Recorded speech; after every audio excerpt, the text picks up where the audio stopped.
partie. Donc un peu plus de 60 000 tonnes qui vont en déchetterie. Et le reste donc, est divisé sur cette cartographie, divisé en 4 points. Donc une collecte en verre. Ensuite, une collecte emballage papier qui est en fait le nouveau centre de tri que vous allez visiter juste après. Normalement. Voilà. Donc ce centre de tri, c'est la SP Le Cobel, donc qui est propriétaire du foncier et des bâtiments. Et c'est Urbacer qui l'exploite. Donc c'est Bernard Glaise, le directeur de site, qui vous fera la visite. Voilà. Donc il a été inauguré en novembre 2023 et il a ouvert en avril 2023. Voilà. Ensuite, au niveau des biodéchets, donc aujourd'hui le SICTOM a déployé des bornes de biodéchets qui eux vont en plateforme de compostage au niveau du syndicat Centre-Euro à Aspirant. Sur la partie biodéchets, on a un projet qui est en cours, c'est la méthanisation. La méthanisation est divisée en fait en 2 sous-produits. Il y a un premier projet qui est le biodéconditionneur. Donc en fait le biodéconditionneur c'est quoi? C'est quand vous avez par exemple des pots de yaourt dont la DLC est dépassée. On récupère ces pots de yaourt, on va venir presser ces pots de yaourt et récupérer le jus de ces yaourts. Donc cette unité-là s'appelle le biodéconditionneur. Et cette unité biodéconditionneur va être à côté d'une parcelle qui est située au niveau du centre de tri à Saint-Ibéry, dans les carrières des Roches Bleues, là où vous allez aller. Ça, c'est la première partie du projet méthanisation. Et la deuxième partie, c'est une méthanisation qui sera à côté de Valoé. Donc vraiment juste une parcelle à côté de Valoé. Ah, si vous voulez, on peut aller dehors. La notion de l'appareil pour l'acide sulfurique. D'accord, ok. Bon, ben, je vous montrerai la parcelle hors dehors.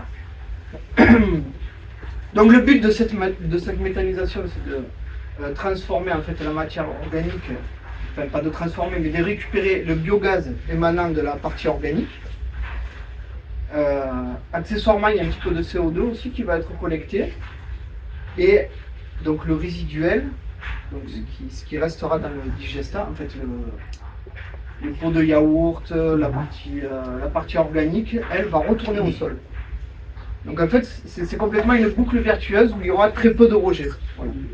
Donc ça, c'est vraiment ce qui est intéressant sur ce projet, c'est que voilà, on collecte les déchets et il y a un retour au sol derrière. Voilà.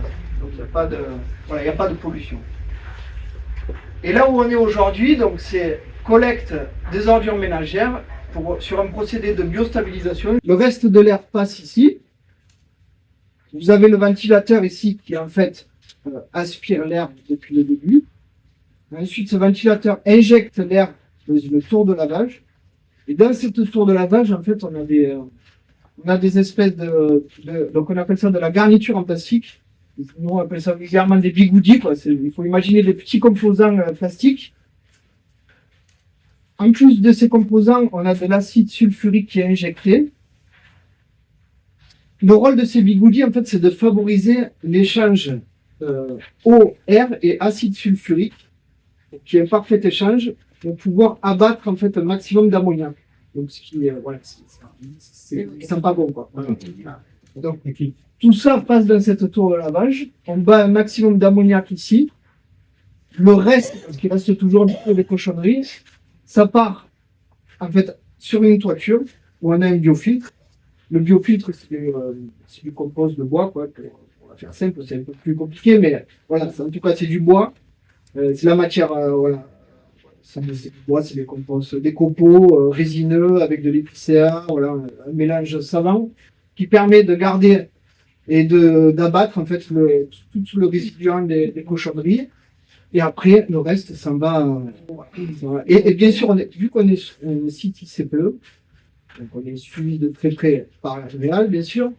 Donc chaque année, on doit faire des mesures d'odeur au niveau des périphériques, en sortie de biofiltre. On a des mesures de concentration de poussière. L'air et le lixidia ou de l'eau qui sert à faire monter la température. Donc Surtout le lixidia, 0. Odeur, zéro. Et samedi, normalement, il y a ça s'appelle les RIA, et puis dehors, il y a des zones où il y a des bassines où il est prévu tant de mètres cubes par les pompiers, mais nous sommes allés plus loin dans cette usine, ça a coûté 500 000 € pour mettre les sprinkler. Le sprinkler, c'est ce que vous trouvez dans les hôtels, avec chaque fois qu'il y a une zone, chaque fois que ça prend feu, ça va se mettre à démarrer l'eau tout de suite avant qu'on ait réfléchi au problème. Ça, c'est la troisième chose. La quatrième chose, ça s'appelle, comme il y a 90 000 mètres cubes d'aspiration, ça s'appelle un bâtiment à pression négative. Il y a l'air de l'extérieur. Quand vous ouvrez les portes, au lieu d'avoir l'air qui va vers l'extérieur, il va vers l'intérieur à cause de ces 90 000 mètres cubes. Donc, ça évite que l'air parte vers l'extérieur. Et puis, c'est aussi le bruit, c'est-à-dire que il y a le côté bruit, sauf que comme c'est fermé à l'extérieur, ben, quand vous êtes rentré, est-ce que vous avez entendu du bruit? Vous n'avez rien entendu. Et après, il y a la vue. Ben, la vue, quand vous arrivez, vous êtes derrière une forêt. La première maison, c'est le domaine de Coussergues qui est